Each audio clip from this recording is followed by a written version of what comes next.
हमारे YouTube channel biology classes में आप लोग को स्वागत है। तो आप लोगों को कल हम वीडियो नहीं दे पाए थे, कारण है कि शादी विवाह का घर था, बहुत हम बिजी हो गए थे। तो आज हम आपको केमिस्ट्री का दूसरा चैप्टर सॉल्यूशन का ऑब्जेक्टिव लेकर आ रहे हैं।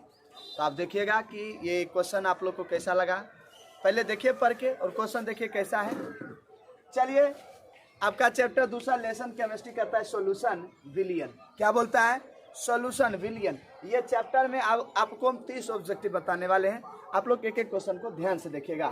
पहला क्वेश्चन कहता है निम्नलिखित में कौन अनुसंख्या गुणधर्म नहीं है?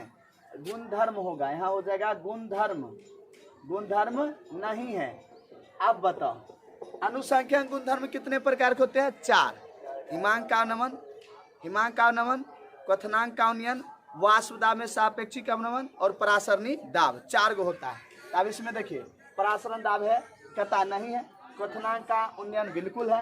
हिमांक का अवनमन असीम दिया। वाष्प दाब, अगर वाष्प दाब सापेक्षिक अवनमन रहता तब ये आंसर, तब तो ये क्वेश्चन गलत हो जाता, लेकिन दे दिया वाष्प दाब, तो वाष्प दाब नहीं है।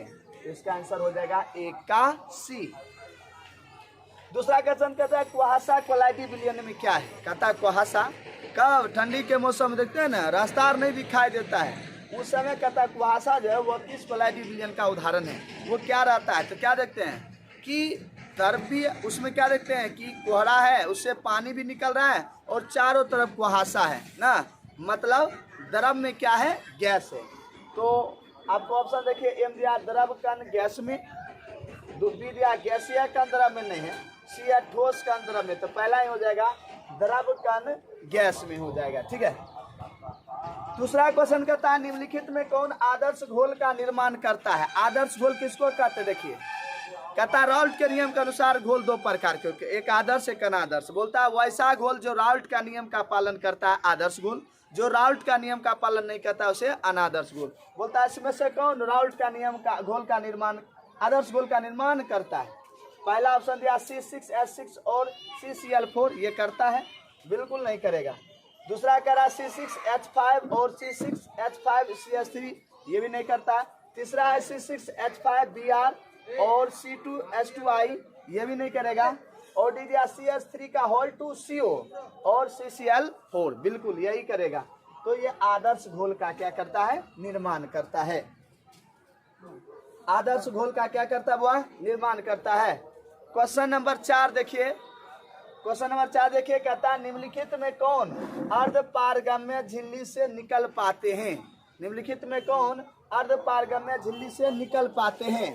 पहला कहता है विलायक के अणु, क्या होगा? पहला विलायक के अणु, और दूसरा विलय के अणु, तीसरा जटिल आयन और डी सरल आयन। कहता है कौन निकल पाते हैं? आपको बताना है कौन होगा, विलायक के अणु होगा या विलय के अणु होगा। तो इसमें हो जाएगा अर्ध पारगम्य झिल्ली कौन कहते हैं? परासरणी दाब में जो है हम क्या बोलते हैं कि कुछ जो होते हैं विलायक का अणु वो अर्ध पारगम्य झिल्ली को पार कर जाते हैं। ठीक है, ऑप्शन नंबर इसका ए हो जाएगा। ठीक है। क्वेश्चन नंबर 5 कहता है निम्नलिखित में किसका हिमांक अवनमन अधिकतम होगा? कहता अधिकतम किसका होगा मान? पहला दिया K2SO4, और ये क्वेश्चन पूछा हुआ है। दूसरा NaCl, तीसरा यूरिया और चौथा ग्लूकोज। तो K2SO4 का जो है हिमांक अवनमन सबसे अधिकतम होता है। ठीक है।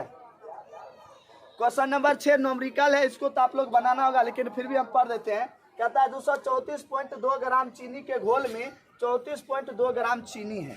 ठीक है, कहता है 234.2 ग्राम चीनी के घोल में 34.2 ग्राम चीनी के घोल। तो कहता है घोल का मोलल सांद्रण, मोललता पूछ रहा है इसका। ठीक है। ऑप्शन नंबर ए 0.1, दूसरा दिया 0.5, तीसरा दिया 5.5 और डी दिया 55.0। ठीक है, तो इसका सही आंसर हो जाएगा बी, ऑप्शन नंबर बी 0.5 हो जाएगा। ठीक है, आप लोग न्यूमेरिकल है बना लीजिएगा, हम एक ही न्यूमेरिकल लिए। ठीक है, ज़्यादा नहीं लिए, हम सिर्फ थ्योरी से सवाल क्वेश्चन लिए।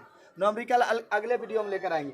मोललता को व्यक्त किया जाता है। कहता मोललता, तो मोललता होता है क्या है? क्या होगा? 1 kg विलायक के घुले ना, तो देखते हैं ऑप्शन क्या है। ग्राम प्रति लीटर, बिल्कुल नहीं है। बी मोल प्रति लीटर, ये तो होता है मोलरता का। ठीक है। सी दिया मोल प्रति केजी, यही हो जाएगा। क्या हो जाएगा? मोल प्रति केजी हो जाएगा। ठीक है। क्वेश्चन नंबर 8 कहता है मोल प्रभाज का अधिकतम मान कितना होता है? आपको मालूम होगा कि मूल प्रभाज्य का मान अधिकतम 0 से 1 के बीच होता है, उससे अधिक नहीं होता। ऑप्शन देखते हैं ए में 2 से 5 बिल्कुल नहीं होगा, 0 से 1 यही हो जाएगा, ठीक है। सबसे अधिकतम मान होता है 0.1। अब क्वेश्चन नंबर 9 कहता है मोलरता को व्यक्त किया जाता है। मोलरता को, अभी तुरंत इधर नीचे वहां मोलरता था, यहाँ मोलरता हो गया, वहां क्या था मोलरता, यहाँ हो गया मोलरता, बस थोड़ा सा चेंज। एम को दिया ग्राम प्रति लीटर थी, होगा ही नहीं, मोल प्रति लीटर हो जाएगा। और मोलरता के क्या होता है मोल प्रति केजी हो जाता है, ठीक है। चलिए क्वेश्चन नंबर 10 कहता है निम्न में से कौन आयन जलीय घोल सबसे अधिक अस्थायी है। सबसे अधिक अस्थायी पूछ रहा है, निम्नलिखित में कौन आयन जलीय घोल में सबसे अधिक अस्थायी है। पहला ऑप्शन दिया Mn2+, बी दिया Cr3+, और सी दिया Ti3+, और डी दिया V3+।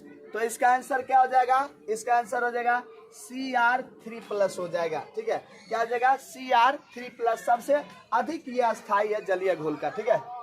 11 कहता है जलीय विलयन में किस क्षारीय धातु का सबसे अधिक अवकारक शक्तिशाली होता है। कहता है जलीय विलयन में किसका क्षारीय धातु का सबसे अधिक अवकारक शक्तिशाली होता है, ठीक है। तो किसका होता है, पहला दिया Li लिथियम का, दूसरा दिया के दिया पोटेशियम का, सी दिया Cs और डी दिया सोडियम Na। तो किसका होता है लिथियम का होता है, ए Li का होता है, ठीक है। क्वेश्चन नंबर 12 कहता है सांद्रण इकाई में जो ताप कर्म से स्वतंत्र है, कहता है जो तापमान पर निर्भर नहीं करता है वह कौन है। ए नंबर दिया मोलरता, ये करता है। 2 दिया सामान्यता, ये भी करता है। सी दिया मोलरता, डी दिया द्रव्यमान आयतन प्रतिशत। तो मोलरता स्वतंत्र होता है, ऑप्शन नंबर सी इसका करेक्ट आंसर हो जाएगा। 13 कहता है अनुसंख्यक गुणधर्म विधि से प्रोटीन तथा बहुलक का अनुभार ज्ञात करने के सर्वोत्तम विधि कौन सी है। कहता है अनुसंख्यक गुणधर्म के विधि से प्रोटीन तथा बहुलक का अनुभार ज्ञात करने की सर्वोत्तम विधि कौन सी है। ऑप्शन नंबर 1 कहता है प्रासरण दाब, बी दिया वाष्प दाब का अवनमन, सी दिया हिमांक का अवनमन। तो बुआ इसका हो जाएगा ए, ठीक है। ऑस्मोटिक प्रेशर प्रासरण दाब जो है इसका उपयोग इसमें सर्वोत्तम किया जाता है। 14 बोला विलयन जिसमें प्रासरण दाब समान ताप पर समान होते हैं। कहता है समान ताप पर क्या होता है समान, उसी को हम लोग बोलते हैं समप्रासी विलयन, ठीक है। तो ऑप्शन नंबर ए बोला समप्रासी, यही हो जाएगा। अच्छा ऑप्शन आगे दिया है समावयी, सी दिया अति प्रासरण और डी दिया ननफदिन। तो इसका आंसर हो जाएगा समप्रासी, ठीक है ना। तो चलिए क्वेश्चन नंबर 15 है, कहता है यूरिया का 0.6% जलीय विलयन किसके समप्रासी होगा। बोला यूरिया का 0.6% जलीय विलयन किसके समप्रासी। ये भी थोड़ा न्यूमेरिकल टाइप का क्वेश्चन है, ये आपको हम बताएंगे अगले घंटे में। पहले बोल दे तो पहला है 0.1 m ग्लूकोज, दूसरा है 0.00 m ग्लूकोज और तीसरा है 0.1% NaCl, ठीक है। इसका आंसर क्या हो जाएगा, ए हो जाएगा 0.1 m ग्लूकोज हो जाएगा। दूसरा 16 नंबर क्वेश्चन कहता है निम्नलिखित जलीय विलयनों में उच्चतम क्वथनांक का विलयन है। कहता उच्चतम क्वथनांक कौन है। ऑप्शन एक है 0.00 m NaCl, दूसरा है 0.001 m ग्लूकोज और तीसरा है 0.001 m MgCl2 हो जाएगा, ठीक है। तो इसका आंसर हो जाएगा 0.001 m MgCl2 हो जाएगा। चलिए अगला क्वेश्चन 17 कहता है निम्न में किसकी गणना के लिए बैकमैन थर्मोमीटर उपयुक्त है। कहता है बैकमैन थर्मोमीटर में उपयुक्त किया जाता है। ऑप्शन ए दिया क्वथनांक का, बी दिया हिमांक का, सी दिया तापक्रम में अंतर और डी दिया तापक्रम, ठीक है। इसका आंसर क्या जा तापक्रम में अंतर हो जाएगा, ठीक है। तापक्रम में अंतर है बैकमैन थर्मोमीटर में उपयुक्त किया जाता है। क्वेश्चन 18 कहता है क्वथनांक स्थिरांक किसी विलयन के क्वथनांक के बराबर होता है जब तनु विलयन में मोलर सांद्रता होता है। कहता है क्वथनांक स्थिरांक किसी विलयन के क्वथनांक के बराबर होता है जब तनु विलयन मोलर सांद्रण होता है। ऑप्शन नंबर ए दिया इकाई, बी दिया शून्य, सी दिया इकाई से ज्यादा और डी दिया नैनोफदीज। तो इसकी क्या हो जाएगी इकाई हो जाएगा, option number A. Question number 19 कहता है P का पावर 0 माइनस P बटे P पावर 0 बराबर n बटे स्मॉल n बटे स्मॉल प्लस कैपिटल N। ये जो है गणितीय अभिव्यक्ति क्या करता है, ये किसका नियम है। पहला दिया बॉयल का नियम, कभी नहीं होगा। चार्ल्स का नियम बिल्कुल नहीं, क्या हो जाएगा, सीम हो जाएगा। राउल्ट का नियम हो जाएगा, ठीक है, राउल्ट का ये नियम दिया था, ठीक है। क्वेश्चन नंबर, प्रासरण दाब की इकाई है, कहता प्रासरण दाब है उसकी इकाई क्या होता है। पहला दिया MEV mega electron volt, B दिया कैलोरी, कभी नहीं होगा। सी दिया ATM ही होगा क्योंकि सेंटीमीटर प्रति सेकेंड होता ही नहीं, एटमॉस्फेयर हो जाता है प्रासरण दाब का, ठीक है। चलो क्वेश्चन नंबर हम लोग 21 की ओर चलते हैं, 21 की ओर चलते हैं। कहता 25 डिग्री सेल्सियस पर किसमें 0.1 एम्बिलियन का प्रासरण दाब उच्चतम होगा। कारा उच्चतम होगा किसका, 25 डिग्री सेल्सियस पर 0.1 मिलियन का प्रासरण दाब। ऑप्शन ए दिया CaCl3, बी दिया KCl, सी दिया ग्लूकोज और डी दिया यूरिया। बोला इसमें आपको आंसर बताना है, इसका आंसर क्या हो जाएगा, CaCl3 हो जाएगा, ठीक है। बात करता है निम्न में कौन अनुसंख्यक गुणधर्म है। बोला है, नहीं है तो ये नहीं पूछा। क्वथनांक नहीं है, क्वथनांक उन्नदात होता। वाष्पदाब सापेक्षिक अनवरदात होता, कहता है नहीं है, कहता है ऐतिहासिक में प्रासरण दाब ये होता है क्योंकि अनुसंख्यक गुणधर्म 4 टाइप के होते हैं। डी दिया हिमांक, कभी हिमांक का नम्रदाता तो हो जाता, ठीक है। क्वेश्चन 23 कहता है समप्रासी विलयन में समान होता है क्या। पहला दिया मोलर सांद्रता, बी दिया मोललता, सी दिया नॉर्मलता और डी दिया ननफदीर। तो इसका आंसर क्या हो जाएगा, समप्रासी विलयन में किसका समान होता है। तो ऑप्शन नंबर 1 हो जाएगा, मोलर सांद्रता जो होता है बिल्कुल समान होता है समप्रासी विलयन में। क्वेश्चन 24 कहता है निम्न में कौन अनुसंख्यक गुणधर्म नहीं है। कहता नहीं है डेल्टा TF, कहता है यहाँ हो गया पाई हो गया जो प्रासरण दाब को सूचित किया जाता है। सी दिया डेल्टा TB और डी दिया KB, तो KB स्थिरांक है, इसका ऑप्शन हो जाएगा बी, इसका आंसर करेक्ट हो, डी हो जाएगा, बी ने सॉरी डी हो जाएगा, KB इसका करेक्ट आंसर होगा, ठीक है।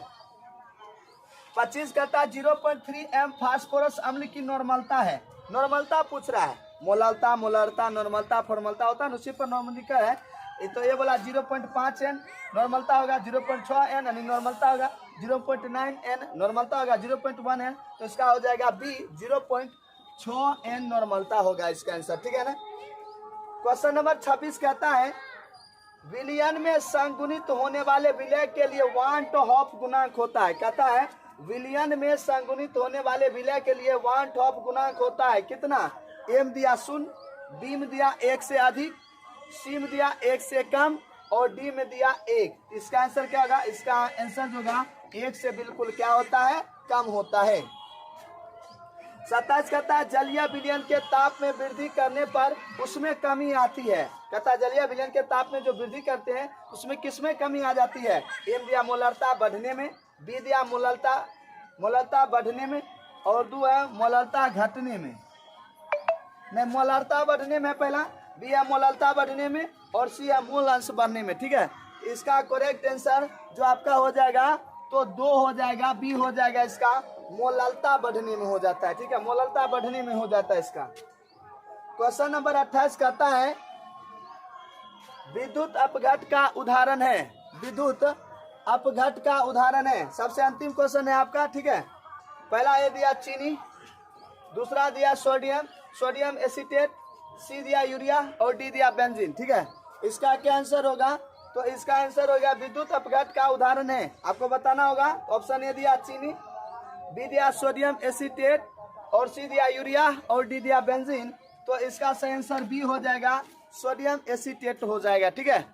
तो आपका आज इतना ही पहला वीडियो का, फिर हम आपको अगला 30 ऑब्जेक्टिव लेकर आएंगे और आप लोग क्लास का बताइएगा कि कैसा मतलब क्लास रहा। और आपसे एक और रिक्वेस्ट है कि मेरा एक दूसरा जो चैनल है मेरा छोटा भाई का है, सॉन्ग का है, डिस्क्रिप्शन में हम डाल देंगे लिंक, तो थोड़ा उसको भी आप लोग सपोर्ट कर दीजिएगा। धन्यवाद, जय हिंद, जय भारत।